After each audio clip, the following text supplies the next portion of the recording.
नमस्कार, आप देख रहे हैं बंसल न्यूज। मैं हूं आपके साथ शुभांगी सिंह मिश्रा। 23 की तकरार किसकी सरकार? जी हां, हम बात कर रहे हैं विधानसभा चुनाव 2023 की।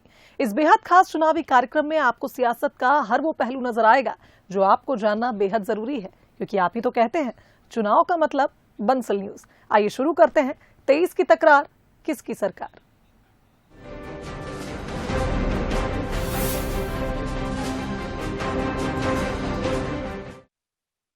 तो सबसे पहले बात इलेक्शन टुडे की, जिसमें आज की खबर है मोदी का एमपी मंत्र। शनिवार को प्रधानमंत्री नरेंद्र मोदी भोपाल आएंगे। वो प्रदेश की जनता को एक बार फिर सौगात देने जा रहे हैं। जाहिर है कि इस साल के अंत में प्रदेश में विधानसभा चुनाव होने हैं और ऐसे में उनकी सौगातों का फायदा बीजेपी चुनाव में उठाती नजर आएगी। अगर बात कांग्रेस की करें तो मोदी के दौरे पर कांग्रेस तंज कसती नजर आ रही है। महाकाल की जय जय, पूनो में चीता की एंट्री, पहला वर्ल्ड क्लास स्टेशन, अब वंदे भारत को हरी झंडी। यह है मोदी का एमपी मंत्र। एक बार फिर प्रधानमंत्री मोदी मध्य प्रदेश आ रहे हैं। मोदी फिर एमपी की जनता को सौगात देंगे। वो एमपी की पहली वंदे भारत एक्सप्रेस को रानी कमलापति रेलवे स्टेशन से हरी झंडी दिखाकर रवाना करेंगे। अब चुनावी साल में पीएम मोदी की सौगात कई मायनों में अहम है।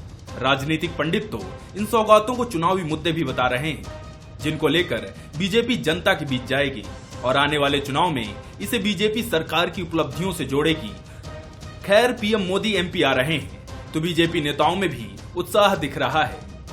वर्ल्ड क्लास रेलवे स्टेशन की भी शुरुआत माननीय प्रधानमंत्री मोदी जी ने की थी और जो एक बड़ी सौगात भारत के अंदर भोपाल को, मध्य प्रदेश को माननीय प्रधानमंत्री ने दी थी।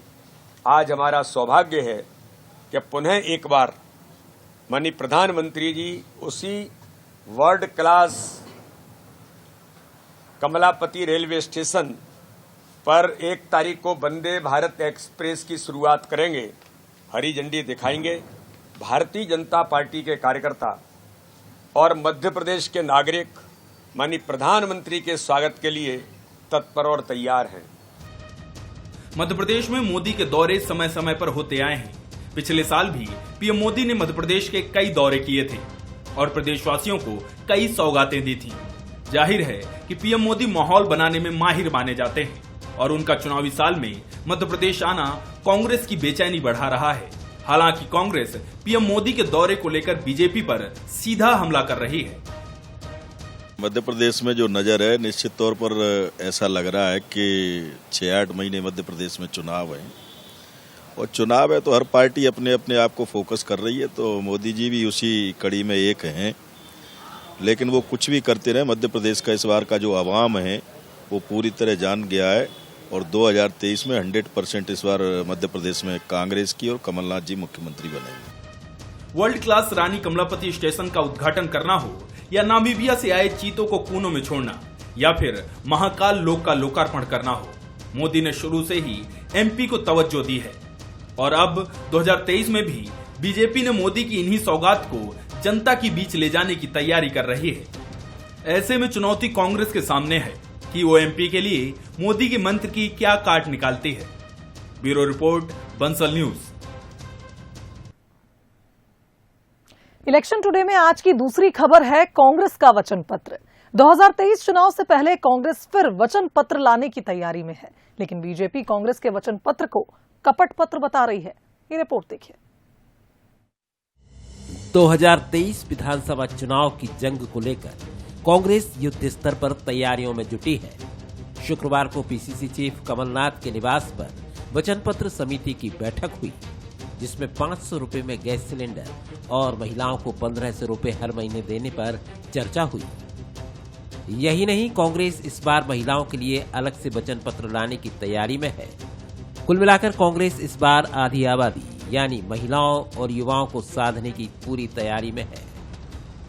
हम लोग ऐसा बनाना चाहते हैं कि वास्तव में जनता के इमेजिनेशन को वो पकड़े, हर वर्ग के लोगों को ये लगे।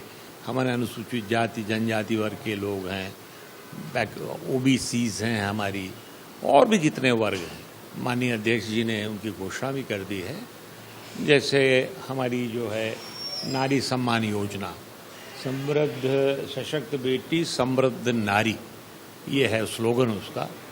ये 1,500 रुपये महीने उनको सम्मान निधि देने की घोषणा माननीय अध्यक्ष जी ने की है, और 500 रुपये में गैस देने का, क्योंकि गैस इतनी महंगी हो गई है। 500 रुपीज़ में गैस का सिलेंडर लोगों को देने की ये भी घोषणा उन्होंने कर दी है।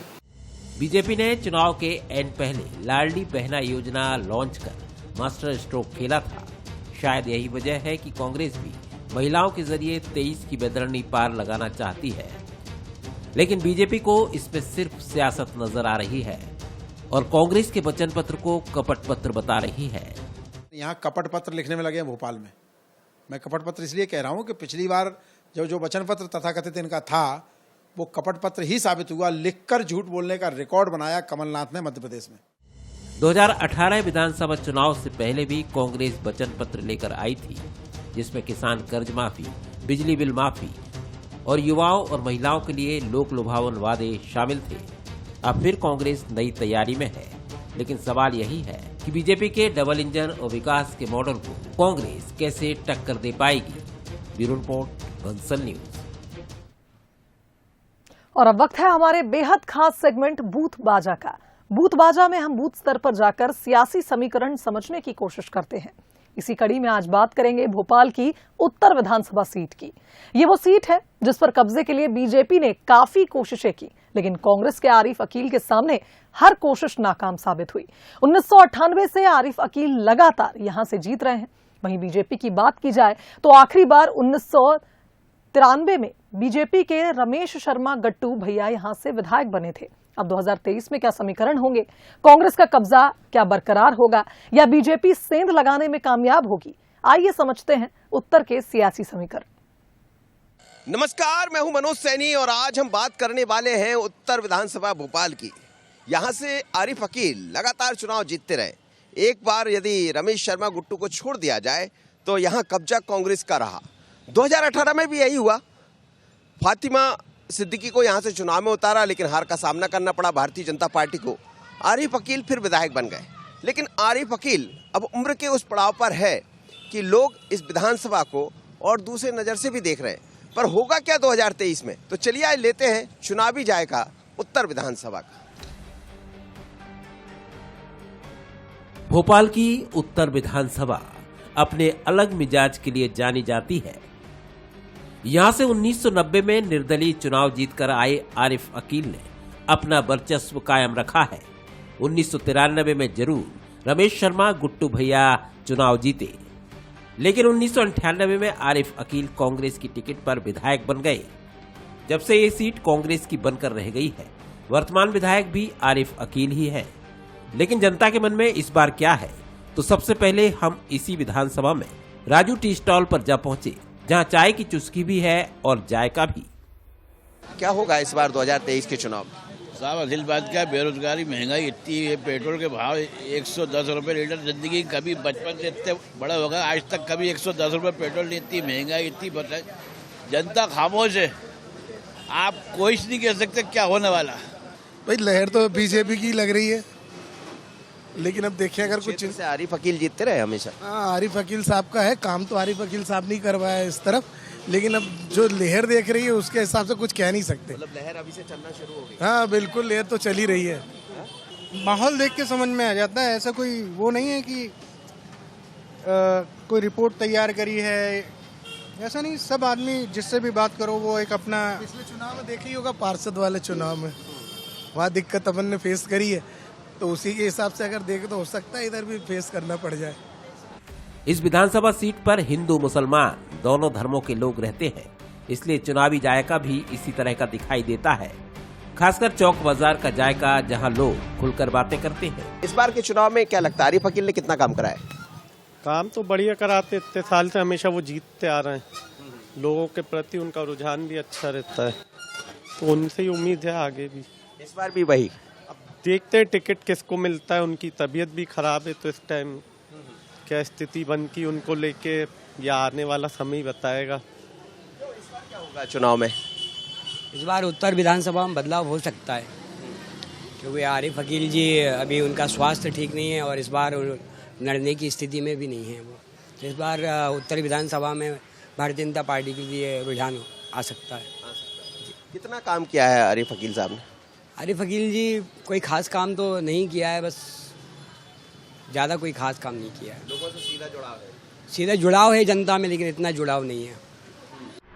पुराने भोपाल यानी भोपाल टाकीज के क्षेत्र में जाएंगे तो छोटे छोटे काम कर कर अपना जीवन यापन करने वाले लोग मिल जाते हैं, जिन्हें चुनाव से ज्यादा अपने काम की चिंता रहती है। वो वर्तमान राजनीति को अपने ही तरीके से देखते हैं।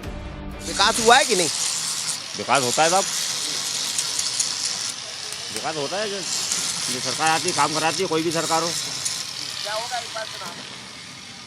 अब सब देखा जाएगा साहब। इस वक्त तो माहौल किसका चल रही है किसका नहीं चल रही है इस वक्त समझ में नहीं आ रही है। आटे के रेट, इसके रेट, उसके रेट सब बढ़ा दिए। गल्ला मिल लिया नहीं है कंटरों पे, काम धंधे है नहीं, गरीब आदमी क्या करे। तेल के रेट बढ़ा दिए, इसके रेट बढ़ा दिए, क्या करेंगे। हम तो फुटपाथ पे काम करते हैं, करे भी तो क्या करें। कांग्रेस भी गलत है, बीजेपी भी गलत है। वोट ही नहीं देना चाहिए किसी को भी, वोट नहीं देना चाहिए किसी को भी नहीं दो। कोई मतलब नहीं है। जब कुछ काम होता तो पार्षद भी नहीं आता, ना विधायक करता ख्याल। भारतीय जनता पार्टी आएगी, पक्का आएगी।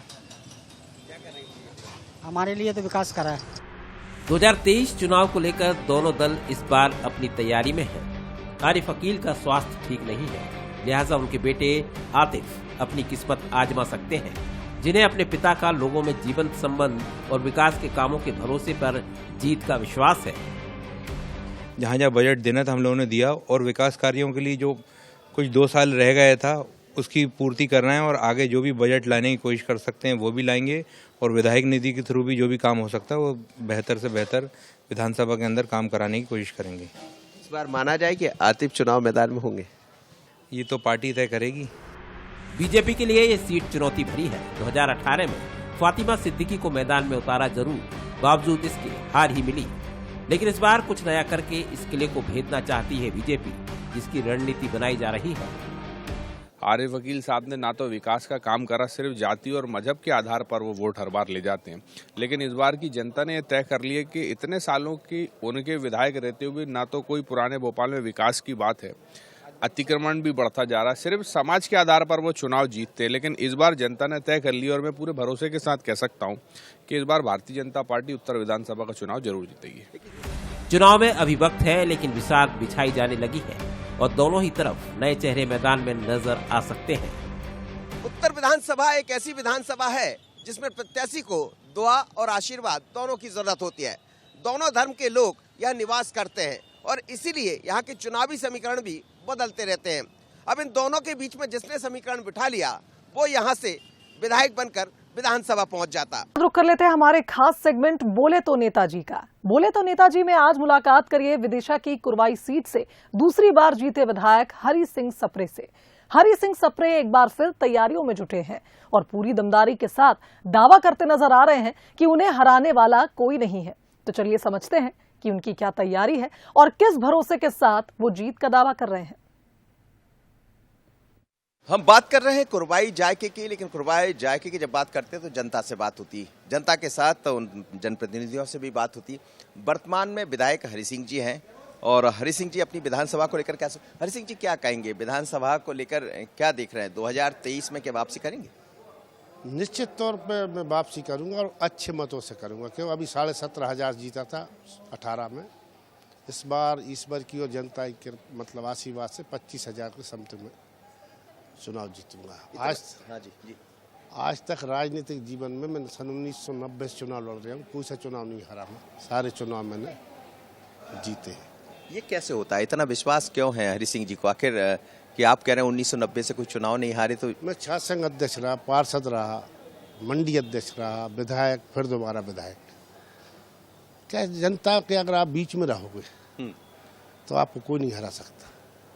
जो काम आपने वहाँ वादे किए होंगे, जो कहा होगा, कर पाने में सफल रहे हैं? कुछ छूट? बिल्कुल, माननीय मुख्यमंत्री जी के आशीर्वाद से मैंने जो वादे की थे उनसे ज़्यादा ही काम मैंने वहाँ पर की। माननीय मुख्यमंत्री जी का विशेष आशीर्वाद है मुझे, और मुझे हरी चाचा के नाम से जानते, विधायक जी के नाम से नहीं जानते। पूरा विधानसभा हरी चाचा कहता है।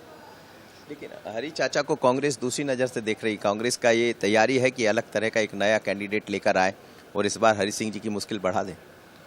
हमारे सामने तो कांग्रेस के कोई भी नेता जाए मैं बड़ा बोल नहीं बोल रहा, मुझे हराना नामुमकिन है क्योंकि मैं सीधा पब्लिक का आदमी हूँ, सीधा पब्लिक टच है। क्योंकि माननीय मुख्यमंत्री जी हमारे यहाँ से 5 बार सांसद रहे, उनके साथ मैंने काम किया है और एक एक घर को मैं जानता हूँ, वो मुझे जानते, मेरा स्वभाव जानते, सारी चीज़ जानते। आज तक मेरे राजनीतिक जीवन में कभी कोई मेरे पास से निराश होकर नहीं गया। तो जनता का सीधा कनेक्ट जिताता है चुनाव में? सीधा कनेक्ट कार्यकर्ता हूँ मैंने, तो जनता से सीधी वार्तालाप होती है और ये मेरा मोबाइल है, ये मैं ही उठाता हूँ, मैं ही बात करता हूँ, मैं कभी पीओ को मोबाइल नहीं देता, सीधी बात होती जनता से। तो आप देखिएगा कि आज भी हाथ में एक छोटा सा मोबाइल रहता है जिसमें सिर्फ नंबर होते हैं, व्हाट्सएप और बाकी चीज़ों से दूर है, सीधा कॉल करिए और सीधे विधायक से मिल जाइए। यही है राज क्या, सीधा जनता से जुड़ने, जनता सीधी बात करना मेरा स्वभाव है। कभी भी एनी टाइम रात के 12 बजे लगा 2 बजे मैं ही उठाता हूँ। मैं ये मोबाइल किसी को हाथ नहीं लगाने देता, ना पीओ को ना किसी को, परिवार के लोगों को भी हाथ नहीं लगाने देता। बड़ा मोबाइल नहीं रखते वो चलाते हैं लोग, मेरे पीए चलाते हैं, सब चलाते हैं, मगर मैं उसको नहीं चलाता, मेरे लोग लगे वो चलाते हैं। तो आपको लग रहा है कि इस बार फिर वो संबंध आपका सीधा एक बार फिर काम आने वाला था? निश्चित तौर से जब गलत वक्त है बदला में 17,500 जीते, तो आप समझ लें। लोग जब जनप्रतिनिधि बनते हैं तो बदल जाते हैं, उनके अंदर दूसरे, तो इतनी बार से आप लगातार जनप्रतिनिधि बल्कि पदों पर भी रहे, कॉलेज संघ से लेके यहाँ तक, बदला क्यों नहीं? हरि सिंह जी बदले क्यों नहीं? इसलिए नहीं बदला कि माननीय मुख्यमंत्री से मैंने बहुत कुछ सीखा है। और दूसरी बात क्या है, एक कहावत है ना, जो न बेगा जो झुकेगा वो टिकेगा, जो अकड़ेगा खत्म होगा। भाई जनता ने जिताओ है, जनता की सेवा करो, अच्छे बोलो में पैसा थोड़ी लगता। हम तो ये कह रहे हमें हरा दे कोई, उस दिन से राजनीति छोड़ देंगे, संन्यास ले लूंगा मैं, मुझे कोई हरा देगा, मुझे चुनाव कोई नहीं हरा पाता। बड़ी बात कह रहे हैं? बड़ी बात कहता हूँ, आज तक नहीं, मतलब जब कह रहे हो 90 से लड़ रहा हूँ, जब तो मुझे कोई नहीं हरा सकता चुनाव। तो मैं छाती ठोक के कह रहा हूँ साहब, ऐसा नहीं है, छाती ठोक के कोई किसी में दम नहीं मुझे चुनाव हराने, कोई भी लड़ ले कांग्रेस। तो हरि सिंह जी बड़ी बात कह रहे हैं और किसी जनप्रतिनिधि में इतना दम होना भी चाहिए। दम इसलिए होना चाहिए क्योंकि जनता का भरोसा, जनता के साथ हमेशा मिलकर रहे। अब बारी 2023 की है और तैयारी भी है, लेकिन वो कह रहे हैं कि कोई भी सामने आ जाए चुनाव नहीं हरा सकता, हराना जिताना ये जनता का काम होता है। लेकिन जनप्रतिनिधि अपने भाव से इस तरह की बात कर रहा तो निश्चित है कि जनता के बीच में सीधी बैठ होगी, जनता पसंद करती होगी और जो जनता से जुड़ा रहेगा उसको तो उसका लाभ मिलता ही है। चुनाव में क्या होगा ये चुनाव के बाद नजर आएगा, लेकिन हौसला बुलंद है। आशीष खरे के साथ मनोज सैनी, बंसल न्यूज भोपाल। और चलिए अब जन का मन भी टटोल लेते हैं। 2023 में युवा वोटर गेम चेंजर साबित होंगे क्योंकि युवा वर्ग की एक बड़ी आबादी इस बार वोट डालने वाली है और मध्य प्रदेश की पॉलिटिक्स में एक अहम भूमिका निभाएगी। तो क्या कहता है युवाओं का मन, ये जाना हमारे एग्जीक्यूटिव एडिटर मनोज सैनी ने। मध्य प्रदेश के तमाम सारे युवा है तो 2023 और 24 में बड़ी भूमिका निभाने वाले यानी वोटर के रूप में होंगे। आप लोग सब 18 साल के हो गए, इस बार वोट करेंगे ना? क्या सोचते हैं आप वोट को लेकर, कैसी सरकार होना चाहिए? 23 की सरकार और 24 की सरकार कैसी होना चाहिए? सर बस सरकार तो वैसे ही होना चाहिए जो अपने कंट्री में डेवलपमेंट का काम करे। हमें ना बीजेपी से मतलब है ना कांग्रेस से। हम यही चाहते हैं कि हमारी जो गवर्नमेंट हो वो हमारी कंट्री के डेवलपमेंट के लिए काम करे, चाहे वो डिफेंस सेक्टर हो, इंडस्ट्रियल सेक्टर हो या हमारे देश धर्म को आगे बढ़ाना हो। किसी भी चीज़ में हम पीछे नहीं रहना चाहते हैं। तो बस मैं यही चाहती हूँ कि हमारी जो नेक्स्ट अपकमिंग गवर्नमेंट हो वो बहुत ही कॉन्शियस हो इन सारे सब्जेक्ट्स को लेके। कौन सी सरकार ऐसा लगती, कौन ऐसा कर सकता है मध्य प्रदेश या देश के भीतर? सर मुझे अभी तक तो बीजेपी लगती है क्योंकि अभी तक वहीं रहे हैं, काफ़ी कुछ चीज़ें अच्छी चल रही है फिलहाल, बट फिर भी काफ़ी डेवलपमेंट की ज़रूरत है। तो आई थिंक बीजेपी अच्छा कर सकती है। कांग्रेस भी अच्छा कर सकती है, बट जो अभी चल रहे हैं उस हिसाब से तो बीजेपी मुझे लगती है कि काफी अच्छा कर सकते हैं वो लोग। आप लोग को क्या लगता है, किस पर उम्मीद है, किस सरकार से ज्यादा? उम्मीद तो शुरू से ही देखते आ रहे हम कि कांग्रेस के मुताबिक बीजेपी ने बहुत ज्यादा ही डेवलप किया है। अभी तक हम अगर देखते हैं आज और पिछले के जमाने में, तो हम बहुत डिफरेंस देख रहे हैं। कितने सारी चीजें डेवलपमेंट हुई है और साबित होती है कि जो बीजेपी है वो बेस्ट है, क्योंकि वो आगे भी डेवलप कर रही है। बाकी मौका ऐसा नहीं कि उन्हीं को दे, उन्हीं को भी देना चाहिए, लेकिन उनको हमने एक बार मौका देके देख लिया है। उस टाइम सरकार गिरती जा रही थी और आज हम देख रहे हैं कि वापस डेवलप्ड हो रही है। क्या लगता है आपको, किससे उम्मीद है, किस सरकार से, किस नेता से ज्यादा? जो सेंटर में गवर्नमेंट होती है उसी का फायदा सबसे ज्यादा स्टेट गवर्नमेंट को मिलता है। यदि अपोजिट बनती है तो स्वाभाविक सी बात है कि कमी फंड मिलता है उनको, इसलिए सभी के लिए कमी आएगा ना पैसा उसके लिए। लेकिन हम किसी पर्टिकुलर सरकार का समर्थन नहीं करते हैं, ना ही किसी का विरोध करते हैं, क्योंकि हम सिर्फ युवाओं के बारे में सोचते हैं। जो सरकार धर्म को लेकर के आधार बनाएगी, स्वाभाविक सी बात है वही जीतेगी, क्योंकि इंडिया है। ऐसा है? यस सर, बात उनकी सही है। आज के ज़माने में युवा सबसे इम्पोर्टेंट है, युवा ही देश को आगे बढ़ा रहा है। तो जो सरकार युवा के लिए एक अच्छी स्ट्रॉन्ग नीतियां बनाएगा, युवाओं को डेवलप करने का लिए कुछ काम करेगा, वही सरकार ज़्यादा आगे बढ़ेगी, वही सरकार कुछ उन्नति के लिए करेगी। सर किससे उम्मीदें हैं आपको? दो पार्टियां हैं वैसे तो देश के भीतर, एक कांग्रेस, एक भारतीय जनता पार्टी, बाकी बहुत सारी पार्टियां अलग अलग स्टेट में दिखाई देती, तो किससे ज्यादा उम्मीदें हैं आप? सर देखने जाएं तो सर अच्छी चीज़ें और बुरी चीज़ें हमने भाजपा में भी देखी है और सर कांग्रेस में भी देखी है। परंतु भाजपा में सर ये बात का कहना पड़ेगा कि सर एक मामा और भांजी के बीच जो उन्होंने जो संबंध बनाया है, और सर जिस तरीके से पूरे युवाओं को उन्होंने हर चीज़ में आगे रखा है, बीच में रखा है सर, उससे उन्होंने जो इन्वॉल्वमेंट क्रिएट करा है सर, एक घर का रिलेशन जो उन्होंने बनाया सर, उस चीज़ के लिए हम उनके माननीय मुख्यमंत्री जी के सर दाद देंगे कि वो हमको एक पारिवारिक माहौल में सर ढाल चुके हैं। इसलिए हमारा कहीं ना कहीं सर भाजपा की तरफ थोड़ा प्रस्ताव ज्यादा रहेगा। जब इन युवाओं से बात होते हैं तो हर मुद्दे पर खुलकर बात करते हैं, और यही है देश का और प्रदेश का युवा 2023 और 24 की तस्वीर लिखेगा। अब किसकी तकदीर बनाएगा ये तो चुनाव के बाद समझ आएगा, पर युवाओं के मन में हर तरह की बातें हैं। आशीष खरे के साथ मनोज सैनी, बंसल न्यूज, भोपाल।